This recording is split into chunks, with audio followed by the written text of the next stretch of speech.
I get around despite the loss. I'm over here, gotta get across.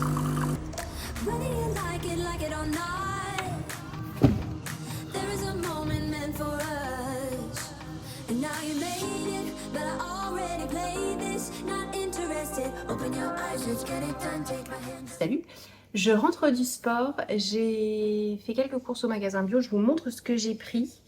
Des références assez habituelles comme des bananes. Il y a toujours un peu deux stades de bananes à la maison. Il y a les bananes comme ça, assez peu mûres, mais que moi j'aime bien manger comme ça, et les bananes que je laisse mûrir sciemment pour en faire des gâteaux. Un cube de levure fraîche parce que j'ai prévu de faire des petites choses ce week-end, de pâtes un peu levées, des brioches, peut-être une focaccia, peut-être une pâte à pizza. Donc j'avais besoin d'un cube de levure. J'avais plus de bouillon de légumes, j'ai repris des bouillons de légumes. J'ai pris 3 références de tofu que je prends souvent. Le Black Forest comme ça, qui se mange très bien froid, qui est un de mes préférés. En petits cubes sans rien faire, mais vous pouvez le griller si vous voulez. J'ai pris celui-ci à l'ail des ours. Ceux-là sont grillés.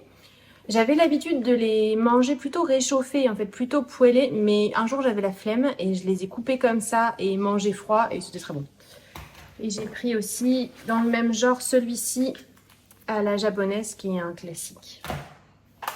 Un gros pot de yaourt végé. Ceux-là sont plutôt peu chers.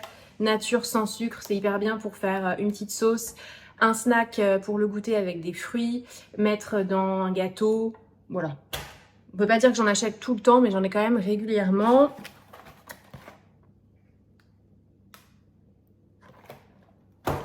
Pas de commentaires. J'ai repris un gros sachet comme ça de Gomasio. Le Gomasio, c'est on peut dire un condiment, quelque chose qui peut remplacer alors le sel sur vos assiettes, pas forcément le sel pour toutes les préparations, mais moi par exemple j'aime bien en mettre sur mes assiettes de soupe, de salade. C'est du sel marin qui n'est pas raffiné avec du sésame. Donc vous voyez, je sais pas si vous verrez bien, on distingue les graines de sésame et on distingue du sel marin mais qui n'est pas raffiné, donc qui n'est pas très blanc. Voilà, et c'est vraiment très bon, ça fait des années que j'en achète. Ça va durer super longtemps. J'ai pris 2 tartinades que j'adore et que je prends très souvent de cette marque qui s'appelle La Délicieuse, qui est une de mes refs préférées pour ce type de produit. J'ai pris celle tomate basilic et j'en ai pris une autre au poivron piquant. Effectivement, elle pique un petit peu si vous n'êtes pas du tout à l'aise avec les épices et que voilà, vous y êtes sensible. Privilégiez plutôt celle-ci parce que celle-ci vous allez trouver qu'elle pique un peu. J'adore les manger comme ça avec des crudités, avec à l'apéritif bien sûr, en trempant des graissins dessus, sur des petites tartines. C'est hyper bon. Elle se consomme aussi très bien chaude et là c'est ce que j'ai prévu de faire avec je pense celle à la tomate, parce que j'ai envie de faire ça fait plusieurs fois que je fais ça, une grande tarte à la tomate avec des tomates anciennes, une tarte un peu rustique avec une pâte maison si vous voulez, avec les bords repliés là, un truc vraiment simple. Et la dernière fois, j'avais un fond de cette tartinade au poivron piquant que j'ai mis en fond de tarte, puis mes tomates par-dessus, et chaud en fait, elles deviennent très crémeuses et ça fait un très bon fond de tarte. Celle à l'aubergine aussi se prête très bien à ce type de préparation. Elles sont toutes délicieuses, je les aime toutes. Voilà.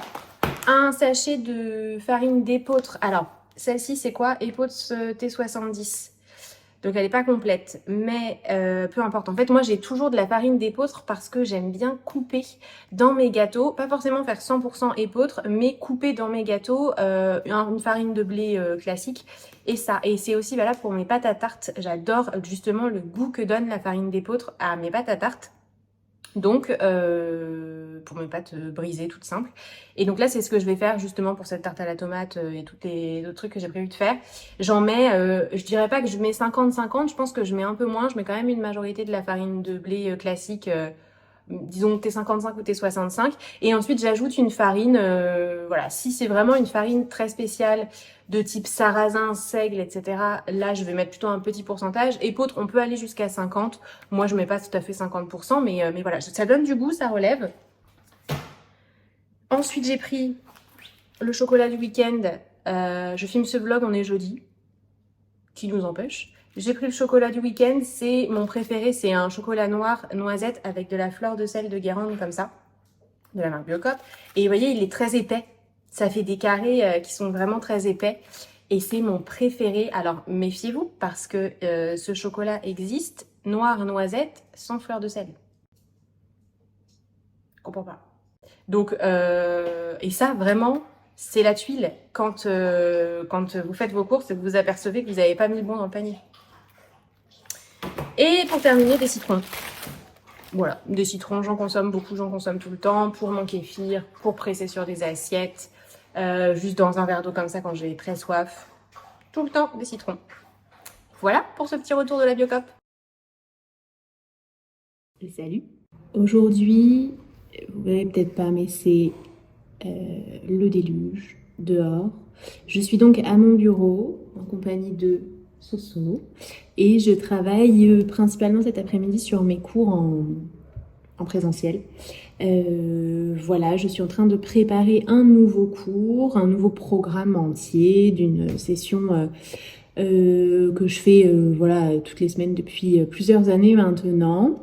Donc là, je suis sur la playlist et j'y associe directement le travail des mouvements en essayant voilà, d'utiliser des morceaux qui soient motivants pour les filles. C'est un contenu de cours qui est assez tonique, qui se compose, donc qui dure 1 heure et qui se compose d'un échauffement, d'un bloc un peu mobilité, renforcement musculaire, cardio, en montant crescendo, et puis d'une petite redescente, stretch rapide et relax. Donc voilà, j'ai pas mal de notes là, pas mal de propositions. Il y a déjà certains mouvements que j'ai commencé à poser sur la musique parce que forcément, il y a une forme d'inspiration qui vient en fonction des morceaux. Il y a certains mouvements qui sont plus spontanément à mettre dessus parce que ça donnera plus de plaisir pour les participantes notamment. Je bois de la Ceinture car je sens poindre d'énormes courbatures et en dépit du fait que c'est particulièrement pas bon, c'est vraiment pas bon la Ceinture, néanmoins ça fonctionne plutôt bien sur les courbattes. Donc voilà, il me reste plus que ça à boire, j'y suis presque. Et c'est l'heure de faire une petite pause, goûter. Je me suis fait un matcha glacé et un petit bol avec un fond de yaourt, des fruits frais et des noix. C'est l'heure de la pause. Je vais me faire un petit matcha. Je vais vous montrer comment je fais. Alors, j'ai sorti mon petit matcha du frigo. Le matcha, ça se conserve bien au frigo. C'est super important pour qu'il reste de bonne qualité. J'en ai plusieurs. Celui-ci, c'est le matcha de chez Anatae, la version, la gamme cérémonie, qui est très bonne et qui n'a pas ou très très peu d'amertume. Vraiment, c'est le plus facile à boire de mon point de vue. On va faire avec celui-ci. Donc, je vais prendre une petite cuillère.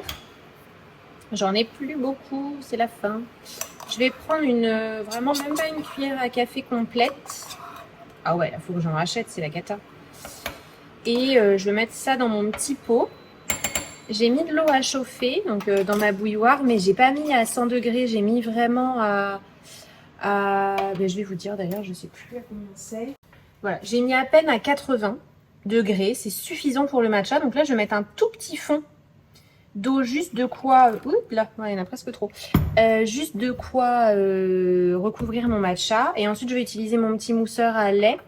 C'est mieux si vous avez le joli fouet traditionnel en bambou. Moi, j'ai pas encore investi, mais je vais le faire. Et je commence à fouetter. Alors, je le fais au-dessus de mon épi parce que ça peut faire des petites projections, mais c'est pas très grave. Et là, je fouette à la petite vitesse pour commencer, pour essayer de bien combiner tout ensemble. On peut aussi le tamiser pour éviter que ça fasse des petits grumeaux. C'est même idéal, je pense. Moi, c'est pas ce que je fais à chaque fois. Je ne suis pas de façon voilà, aussi assidue qu'il le faudrait, la vraie tradition pour préparer le matcha. Mais en tout cas, je me régale quand même. Donc là, voilà, on fait en faisant des petits mouvements un peu comme un W. Un peu comme un W dans le fond du verre. Moi, j'y vais doucement parce qu'en fait, je veux pas que ça déborde. Je me fais plutôt un très petit matcha parce que moi, c'est ce que je préfère. En fait, c'est pas ce que je fais le plus des matcha latte. En vrai, c'est pas ma préférence. J'aime pas trop les boissons avec du lait. Une fois de temps en temps, je trouve ça sympa, mais bon. C'est pas dans mes habitudes. Donc en fait, voilà, là c'est combiné. Je vais hop, éteindre. Donc en fait, je mets pas la quantité finale d'eau dès le départ. Vous voyez, j'ai une belle mousse, regardez comme c'est beau. Super. Je mets pas la quantité finale d'eau dès le départ dans mon matcha. En fait, je la rajoute une fois que j'ai incorporé et que mon matcha c'est entre guillemets dissous. Vous voyez ce que je veux dire? Donc là, je vais la rajouter. Je vais refouetter un tout petit peu tout doucement. Sans faire déborder mon truc. Et voilà, tac. Et là, je me retrouve avec vraiment le matcha que moi j'adore, c'est-à-dire qu'il est 100%. Je vais le boire chaud, comme ça. Et j'adore. Voilà. You better turn up. You better be there when I shake. Watch me rockin' if I can't stop. Oh, Pacha, t'étais dehors. Oh, il est trempé. Oh, Pacha. Oh là là. Bah ouais, bah il pleut.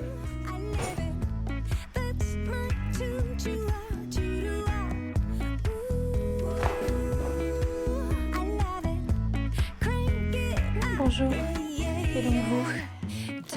Et c'est la fin de la journée. J'ai passé une grosse partie de ma journée assise à travailler, à préparer des contenus de cours et tout. Et du coup, même si je suis allée au sport ce matin, je me sens un petit peu emmêlée ce soir. Donc j'ai mis mon micro de la plateforme, hein, mon micro qui me sert pour enregistrer mes cours, pour vous parler là et vous montrer des petits exercices que j'aime bien faire pour me démêler. Hop, à la fin de la journée. Alors il y a un truc que j'adore qui n'est pas forcément accessible parce que ça nécessite d'avoir un rouleau. Hop, comme ça. Ça, c'est un rouleau de pilates, mais ça peut marcher aussi avec un rouleau de massage. Ceci n'est pas un rouleau de massage, mais si vous avez à la maison les rouleaux plus petits de massage, vous pouvez essayer. C'est pas mal pour ouvrir devant. Quand on a passé beaucoup de temps assise, très souvent, on est un peu enroulé, vous voyez. Moi, j'adore me mettre dessus. Il faut mettre les fesses au bord du bord. Et poser la tête. Et à partir d'ici, j'adore cette sensation d'ouverture ici. On a les deux scaps qui tombent à droite et à gauche. C'est trop bien. Et ça aide, je trouve, à respirer, à ouvrir. Ça apporte beaucoup de détente, je trouve, dans la partie haute du corps. Il faut juste faire attention à ne pas trop cambrer, c'est-à-dire à ne pas se retrouver vraiment tout en bas. Il faut bien tout en bas sur le coccyx. Il faut essayer de remonter un peu les fesses là. Et puis d'étirer le bassin vers les talons pour bien utiliser toute la surface de la colonne. Et là, vraiment, on a une décharge. Ici, c'est pas collé. Et ensuite, bah voilà, moi, j'adore bouger de droite à gauche. Comme ça, je trouve que ça détend. Et ça crée une ouverture. C'est une forme de contre-posture, finalement, qui est top quand on a passé beaucoup de temps dans une posture assise ou légèrement enroulée. Enroulée sur sa tâche, enroulée sur ce qu'on faisait au travail. Ça fait du bien aussi aux jeunes mamans qui sont très penchées sur leur nouveau-né pour prendre soin d'eux, tout ça. Donc c'est des rouleaux comme ça, j'en ai dans mes salles où je donne des cours de pilates en présentiel. Ça se trouve assez facilement chez Decathlon.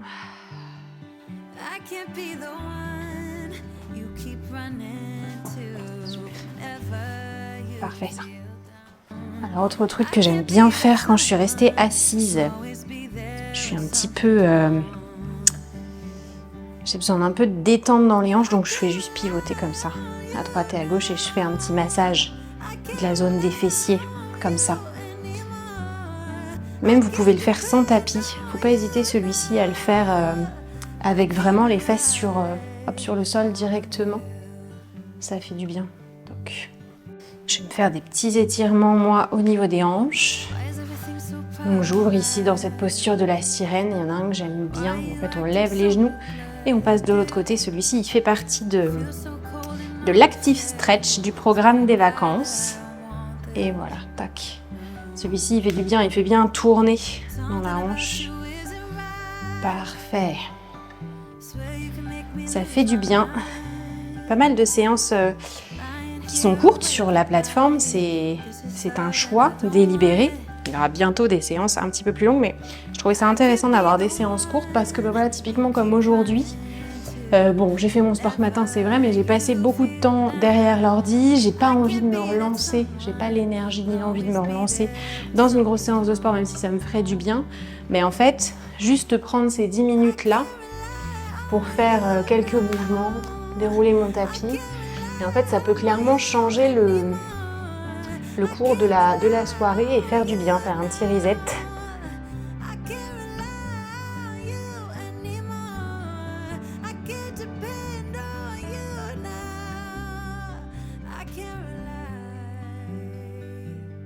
Ça fonctionne très bien avec un condition de clavier, mais sans de classe, mais comme ça classe, sur ça, vous pouvez faire ça plus plus de vide, puis une visibilité à lever, vous allez pouvoir tout simplement, réussir à pivoter, le dans un sens, tac, on fait vos jambes, ça demande un chez vous. Il n'y a pas le petit patin d'insistance, c'est le cerveau bien, le fort, voilà. Pose de souplesse, je dis tout le temps, hop, ça fait carrément bien, après une journée.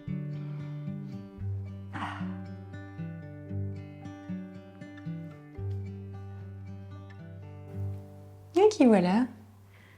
Ah ouais, Soso. Bon, bonjour mon Soso.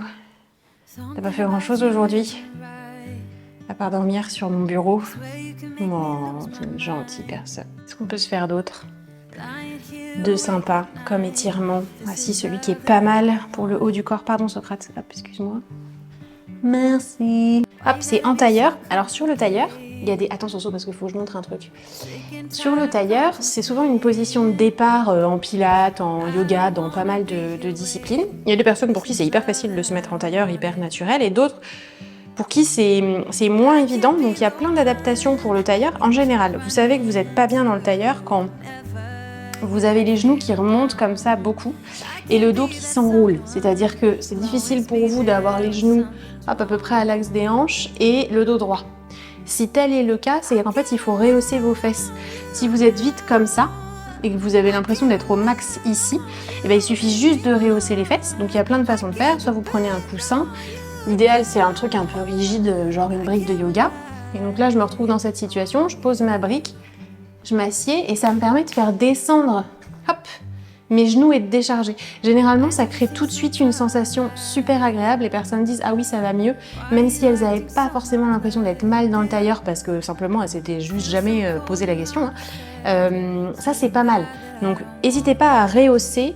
C'est valable dans mes cours sur la plateforme, mais c'est valable à chaque fois que vous allez vous mettre en tailleur. Rehausser, donc ça peut être rouler un peu comme ça son tapis. Ça peut être se mettre sur un coussin. Voilà. Pardon, Soso. Ce serait super si tu pouvais me pousser. Je sais, c'est terrible.